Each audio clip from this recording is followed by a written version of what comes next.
نعمتي التي أنعمت عليكم وأوفوا بعهدي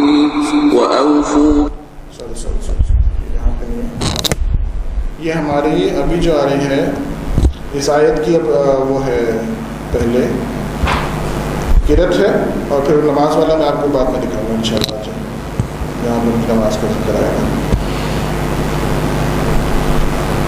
ابھی 8 آیتوں کی قرأت سن لیں. یا بنی اسرائیل اذکروا نعمتی التي أنعمت عليكم وأوفوا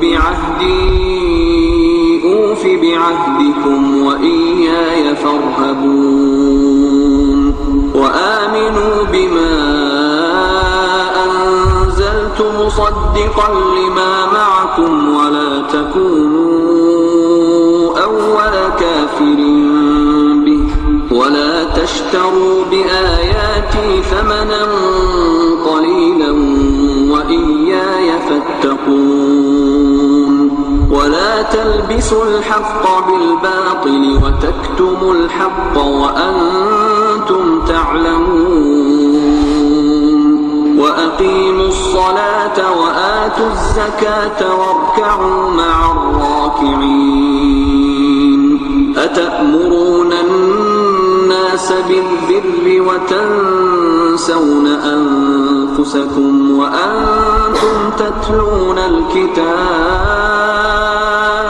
أفلا تعقلون واستعينوا بالصبر والصلاة وإنها لكبيرة إلا على الخاشعين الذين يظنون أنهم ملاقو ربهم وأنهم إليه راجعون. يا بني إسرائيل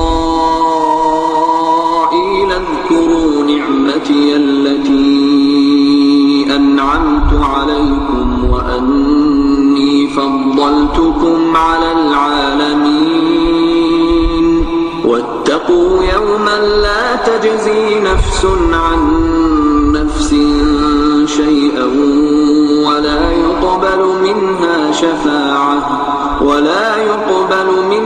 شفاعة ولا يؤخذ منها عدل ولا هم ينصرون. وإذ نجيناكم من آل فرعون يسومونكم سوء العذاب يذبحون أبناءكم ويستحيون نساءكم وفي ذلكم بلاء من ربكم عظيم.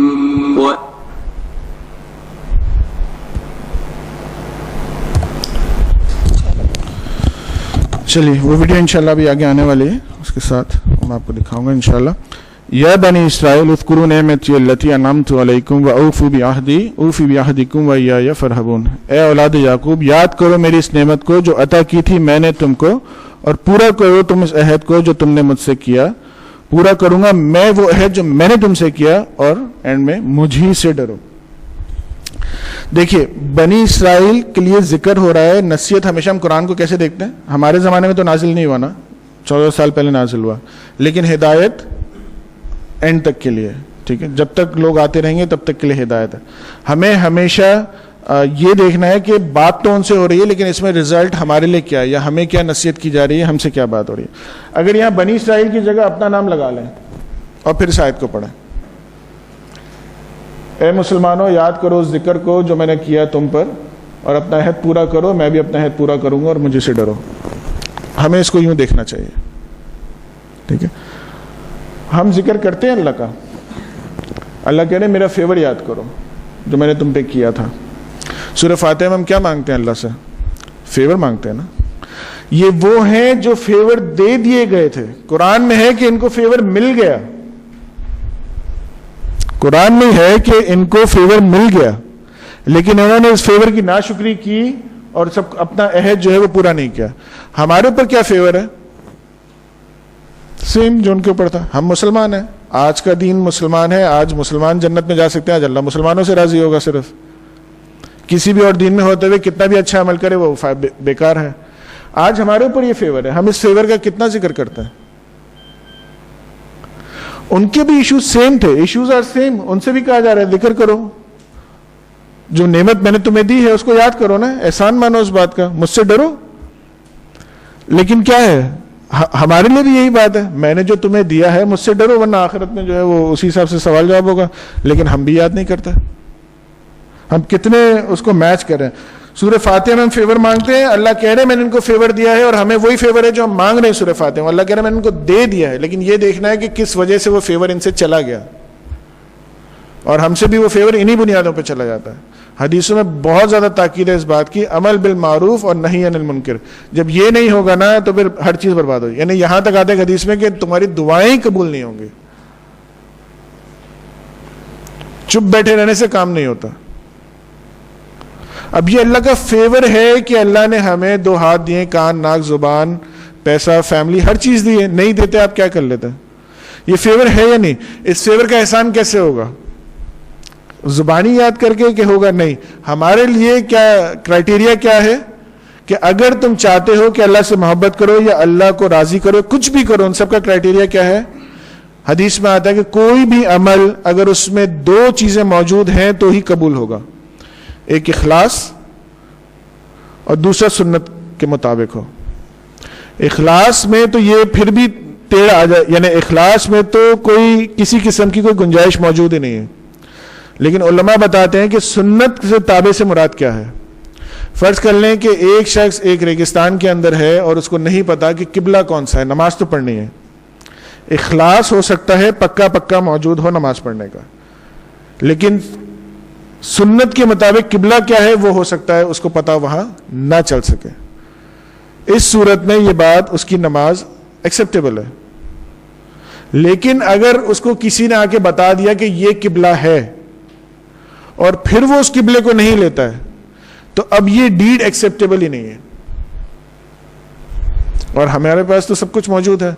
اب تو ماشاءاللہ کتابیں اتنی آ گئی ہیں, ہر چیز آ گئی کہ پہلے تو ایک چیز کے لیے پتہ نہیں کہاں ٹریول کرنا پڑتا تھا. اب تو انٹرنیٹ پہ جائیں دالیں ٹھک کر کے آ جائے گا سارا کچھ سامنے. مطلب اس وقت نالج کی اتنی بھرمار ہے کہ اگر آپ اس کو تھوڑا سوچ کے دیکھیں کہ پرانے زمانے میں اگر آپ چلے جائیں تو آپ کے پاس قرآن تھا, آپ صلی اللہ علیہ وسلم کی باتیں تھیں, جھگڑا ہوا آپ صلی اللہ علیہ وسلم کے پاس چلے گئے, فیصلہ ہو گیا, دیٹس اٹ. آج تو اگر مدرسے میں کوئی 20 سال بھی لگاتا ہے نا تو وہ ایک فقہ کی بھی پوری کتابیں نہیں پڑھ پاتا. اتنی کتابیں, آپ سوچیں نا کتنے 1400 سال میں ہر صدی میں ہم کتنی جنریشنز گزارتے ہیں, کم سے کم 3 جنریشنز تو ہوتی ہیں ہر صدی میں. 1400 سال کے حساب سے اگر آپ جنریشنز کیلکولیٹ کریں تو کتنی بنیں گے؟ ہر جنریشن میں کچھ نہیں تو دنیا بھر میں مسلمانوں کی جو تعداد ہے اور اس میں جو لوگ دین کا علم حاصل کرتے ہیں, اگر آپ اس کو کیلکولیٹ کریں گے تو یہ لاکھوں میں چلی جائے گی تعداد, جنہوں نے 14 سال سے لے کے آج تک دین کا علم حاصل کیا. جنہوں نے 20-20 سال لگا کے دین کا علم حاصل کیا اور ان کی تعداد لاکھوں میں ہو, کیا یہ ہو سکتا ہے کہ وہ ایک ہی بات کہیں؟ سب انڈرسٹینڈنگ ڈفرینسز تو آئیں گے. اور وہ جو اب تو صرف 14 سال نہیں, اس کے 14 سال میں جو گزرے ہوئے لاکھوں لوگ ہیں ان کی کتابیں, ان کی انڈرسٹینڈنگ وہ بھی سب موجود ہے. تو آج تو مٹیریل اتنا زیادہ موجود ہے نا کہ کمپلیٹلی تو کوئی عالم یہ کہہ نہیں سکتا کہ میرے پاس پوری ہر فقہ کی جو ہے نا میرے پاس گرپ موجود ہے. آج تو مٹیریل اتنا زیادہ ہو گیا. لیکن اس کے ساتھ نعمت کیا ہے کہ اگر کسی کو چیک کرنا ہو آج کسی مسئلے کو تو ٹھک کر کے فوراً چیک ہو جاتا. اس زمانے میں تو گھومتے رہو نا, پھر آگے پتہ چلے گا. تو ہم بھی نعمتوں کا کتنا شکر ادا کرتے ہیں یہ بات ہمیں دیکھنی ہے. اچھا, صحابہ جب بھی اس طرح کی آیتیں یا اس سے ریلیٹڈ قرآن میں جو آیتیں آتی ہیں ان کو جب بھی پڑھتے تھے نا تو وہ اس کو کیٹر ایسے کرتے تھے کہ آئی تو ان کے لیے ہے لیکن بات ہم سے ہو رہی ہے. اور میں اس کی آپ کو ایک مثال دیتا ہوں, 2 صحابیوں کی آپس میں جو ڈائلاگ ہے وہ بتاتا ہوں. معاویہ رضی اللہ عنہ اور ابو ذر, آپ سب نے ان کا نام سنا ہوا ہوگا. قرآن کی ایک آیت ہے جس کا چھوٹا سا ٹرانسلیشن ہے کہ جو لوگ سونے کو اور چاندی کو جمع کر کے رکھتے ہیں, یعنی اپنے پاس روک کے رکھتے ہیں, وہ جب آیت آئی تو اس آیت کے بعد بات ہو رہی ہے یہ صحابہ کی آپس میں. معاویہ رضی اللہ عنہ کہہ رہے ہیں کہ یہ آیتیں جو ہے نا وہ یہودیوں کے لیے آئی ہیں. ٹھیک ہے. ابو ذر کہتے ہیں کہ یہ نازل تو یہودیوں پہ ہوئی ہیں لیکن وارننگ ہمارے لیے. سیم اسی پیٹرن پہ اگر آپ ان سب چیزوں کو دیکھیں کہ نازل تو ان پہ ہوئی ہیں لیکن ہمارے لیے وارننگ ہے کہ اگر ذکر نہیں کرو گے میری فیورز کا, مجھ سے نہیں ڈرو گے, اپنا عہد پورا نہیں کرو گے تو میں بھی اپنا عہد پورا نہیں کروں گا. اور اگر ہم اپنا عہد پورا کریں تو ہم اسٹیٹ میں نہیں ہوں گے. کیوں؟ کیونکہ اللہ سبحانہ وتعالیٰ قرآن میں خود کہتے ہیں وَأَنْتُمُ الْأَعْلَوْنَ إِن كُنتُم مُؤْمِنِينَ, یعنی کہ اعلیٰ تم ہی ہوگے, اوپر تم ہی ہوگے, قابض تم ہی ہوگے, تم ہی حکمران ہوگے, لیکن شرط کیا ہے؟ ان کنتم مومنین, اگر تم پکے مومن ہوئے تو. شرط یہ ہے.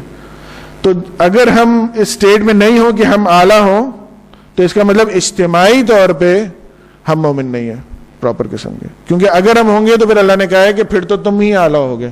اگر میجورٹی آف دا مسلمز مومنین بن جائیں پکے قسم کے تو پھر اعلیٰ ہم ہی ہوں گے, پھر کوئی دوسرے نہیں ہوں گے. کیونکہ وہ آٹومیٹکلی ایک پروسیس ہو جائے گا کہ چیٹنگ نہیں ہو رہی, کچھ نہیں ہو رہا, ہیلپ ہو رہی ہے, آپ ترقی اتنی ہو رہی کہ آپ آٹومیٹکلی جو ہے وہ پھر مومنین کے اس میں آ جائیں گے. اس کے بعد آخری میں دیکھیں اللہ تعالیٰ یہ کہہ رہے ہیں کہ تم اگر اپنا عہد پورا کرو, ہم سے بھی یہی کہہ رہے ہیں, ہمارے لیے وارننگ ہے کہ اگر تم اپنا عہد پورا کرو تو میں بھی اپنا عہد پورا کروں گا. اور آخری میں کہہ رہے ہیں کہ اور مجھ ہی سے ڈرو, کسی اور سے ڈرنے کی ضرورت نہیں ہے. ٹھیک, آئیے نیکسٹ آیت دیکھتے ہیں. وَآمِنُوا بِمَا أَنزَلْتُ مُصَدِّقًا لِمَا مَعَكُمْ وَلَا تَكُونُوا أَوَّلَ كَافِرٍ بِهِ وَلَا تَشْتَرُوا بِآيَاتِي ثَمَنًا قَلِيلًا وَإِيَّايَ فَاتَّقُونِ, اور ایمان لاؤ اس پر جو نازل کی ہے میں نے. دیکھیں قرآن میں جب بھی آپ کسی بھی ٹرانسلیشن کو دیکھیں نا اور کوئی چیز آپ کو بریکٹ میں نظر آئے, اس سے مراد یہ ہوتی ہے کہ یہ لفظ اوریجنل آیت کا پارٹ نہیں ہے لیکن انڈرسٹینڈنگ کا پارٹ ہے. ٹھیک ہے, مینز کہ کتاب کا لفظ یہاں کہیں نہیں ملے گا لیکن انڈرسٹینڈنگ کا پارٹ ہے کہ یہ کتاب کے بارے میں بات ہو رہی ہے. تو ہم اس پوائنٹ کو دیکھیں گے اس حوالے سے کہ ہم 14 سال پہلے چلتے ہیں جس وقت قرآن ایز اے بک فارم ہاتھ میں موجود نہیں تھا. قرآن تو اتر رہا ہے نا, قرآن تو اتر رہا ہے, ابھی بک فارم تو آئی نہیں. بک فارم تو بہت بعد میں آئی ہے, نبی صلی اللہ علیہ وسلم کے زمانے میں تو بک فارم آئی نہیں, وہ تو بہت بعد میں آئی ہے.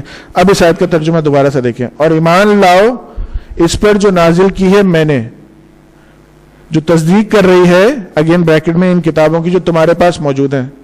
اس زمانے میں بات ہو رہی ہے, یہودیوں سے بات ہو رہی ہے, ان کے پاس کیا موجود ہے؟ ان کے پاس تو موجود تھی نا. قرآن تو بھی موجود نہیں تھا کتاب فارم میں, لیکن ان کی تو آ چکی تھی, ان کے پاس موجود تھی. ٹھیک ہے, ان کے اور نہ بنو تم سب سے اول منکر. اچھا اب اس کو آپ یوں سوچ لیجئے کہ اب انہیں ایمان لانے پہ کس چیز پہ کہا جا رہا ہے؟ نماز پہ کوئی ایشو نہیں ہے, میں ابھی آپ کو دکھا دوں گا ان کی نماز کیسے ہوتی ہے. زکوٰۃ پہ کوئی ایشو نہیں ہے, وہ زکوٰۃ بھی دیتے ہیں. ایشو کس چیز کا ہے؟ ایمان لانے میں اس وقت کیا مسئلہ تھا اور آج کیا مسئلہ ہے؟ اس وقت تو قرآن تھا ہی نہیں, کس بات پہ ایمان لانے کی بات ہو رہی؟ قرآن کی تو آیتیں آ رہی تھی نا, پورا اترا بھی نہیں تھا.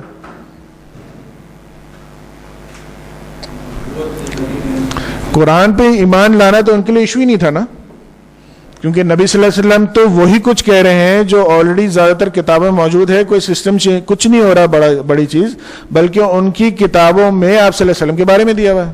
تو انہیں ایشو کیا ہے؟ کس کا؟ کیونکہ اس زمانے میں قرآن پہ ایمان لانے کا مطلب کیا تھا کہ جس کی زبان سے قرآن سن رہے ہیں پہلے اس پہ ایمان لانا ہوگا نا. جیسے نماز پڑھتے ہیں تو شرط کیا ہے؟ وضو. وضو نہیں کریں گے تو نماز نہیں ہوگی. اس زمانے میں تو کتاب تو موجود نہیں ہے, ابھی تو کچھ قرآن اترا ہے, پورا اترا بھی نہیں ہے. تو اس پہ کہا جا رہا ہے کہ ایمان لے کے آؤ. تو جو قرآن کی ورڈنگ ہے اس پہ ایمان لانا اتنا ایشو تھوڑی ہے. ایشو یہ ہے کہ جس کے منہ سے ادا ہو رہی ہیں اس پہ پہلے ایمان لانا پڑے گا. مسئلہ یہ ہے. آج کا کیا مسئلہ ہے؟ اب تو کتاب موجود ہے, آج تو ہم اس کو کہہ لیں ہمارے پاس بھی کتاب موجود ہے, ان کے پاس آلریڈی گزر چکی ہے. آج کیا ایشو ہے؟ وائٹ ہاؤس میں ہر عید پہ دعوت ہوتی نہیں ہوتی؟ روزے پہ دعوت ہوتی نہیں ہوتی؟ ہوتی ہے نا. پریزیڈنٹ آف US کرتا ہے مسلمانوں کی, ہے نا. نماز پڑھتے ہیں, ہم میں سے اکثر امریکہ میں رہے, نماز پڑھتے ہیں, کوئی ایشو ہے؟ کوئی ایشو نہیں ہے. زکوٰۃ دیں, کوئی ایشو ہے؟ روزہ رکھیں, کوئی ایشو ہے؟ نہیں. ذرا ان سے کہہ کے دیکھیں کہ یہ آپ کی پالیسی غلط ہے.